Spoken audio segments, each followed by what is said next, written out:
Yo, what's good, y'all? Welcome to the latest episode of Afro Wonders. Today you're in for an edition of Afro Review, and we're actually reviewing Manchester, UK.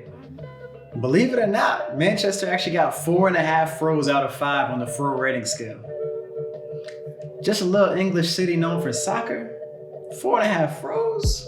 How'd he get that? Well, I'm glad you asked. First of all, Manchester gets 5 Fros because of the lack of language barrier and just the general politeness.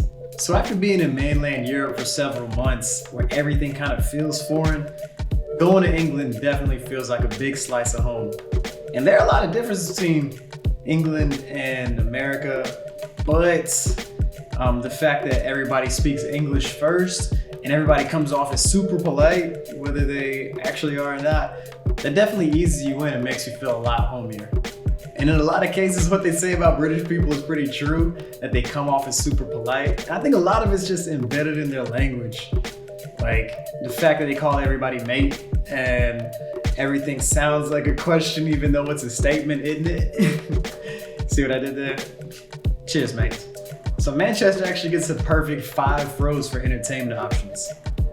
So I lived in London a few years back while I was in college just for studying abroad. And I'd say that Manchester's pretty much like London's wild young little brother. And I mean that in the best possible way. So certain streets are just filled with live performers of music all day, all night. And they have different music clubs and music houses for lovers of all types of genres. Now in the greater Manchester area, there's actually a very decent Afro-Caribbean population there. And you can actually tell it's a bit of a melting pot there. And people from all over the world live in Manchester and UK in general, so that's pretty dope. So you get a lot of different types of vibes and you have a lot of different entertainment options because of that. And also Manchester is actually one of the music capitals of Europe. They have a bunch of different underground clubs where a lot of dope underground bands came up and became big bands there. And they have major warehouse parties, none bigger than Project Warehouse. If you ever go to Manchester, check that out definitely. And of course you have football. And you know Manchester by name because of Manchester United and Manchester City, the two illustrious, legendary football teams. So the fact that you have those options makes it really cool because you go there and the energy is insane and all the people in the city are rooting for one team or the other. So it just adds to the energy, the passion, and the entertainment options in the city.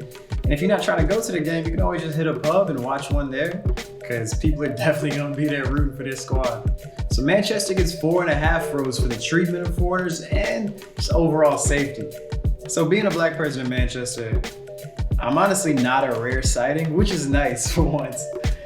So there isn't any difference in treatment in bars, restaurants, and stores, any institution like that. And people don't even assume that I'm a tourist, which is, that's what they usually do in mainland Europe. If I'm in a place where not a lot of black people are, they're just like, he must be from somewhere else, so he got money. And let's treat him nice. So it's not always like you get bad treatment, but in Manchester, there's really no difference in treatment at all from the next guy. So that's a thing. And as far as the safety goes, it felt really safe walking around there.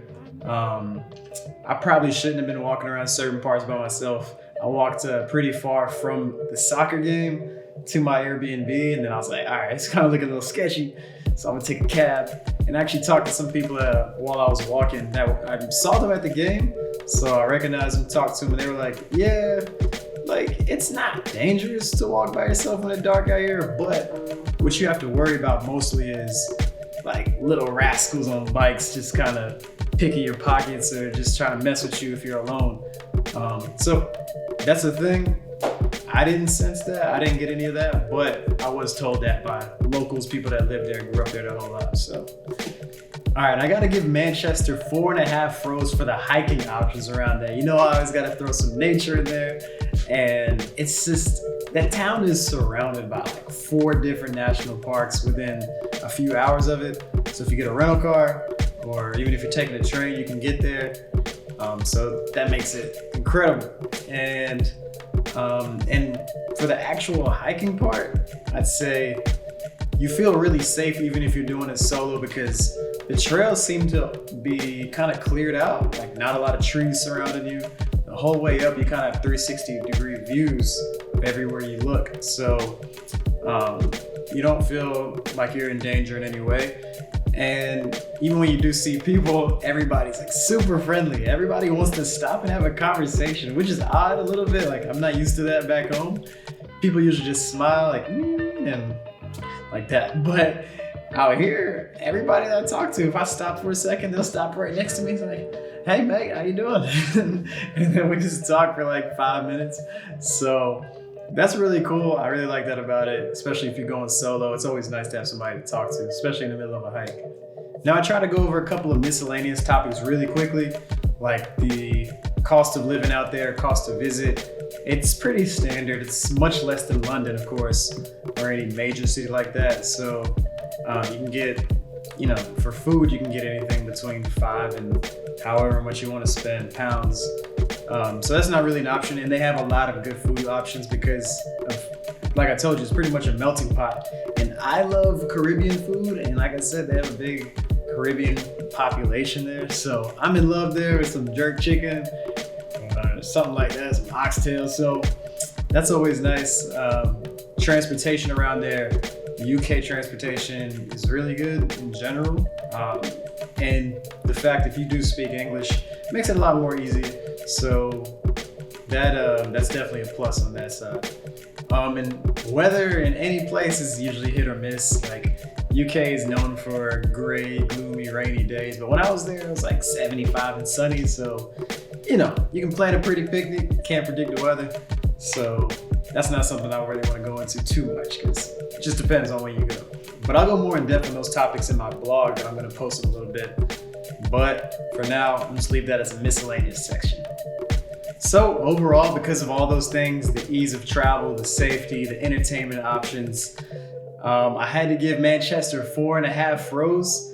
So bing, that's really good. And it makes it a really good place for even a solo wanderer. So of course, with people, it's even better. So I hope y'all enjoyed watching today. If you did like it, press that like button. If you haven't subscribed already, subscribe to the page. Leave a comment, something you want to see, something you liked, something you'd like to see in the next video, and I'll make sure to implement that. But until next time, y'all, it's been real. Peace.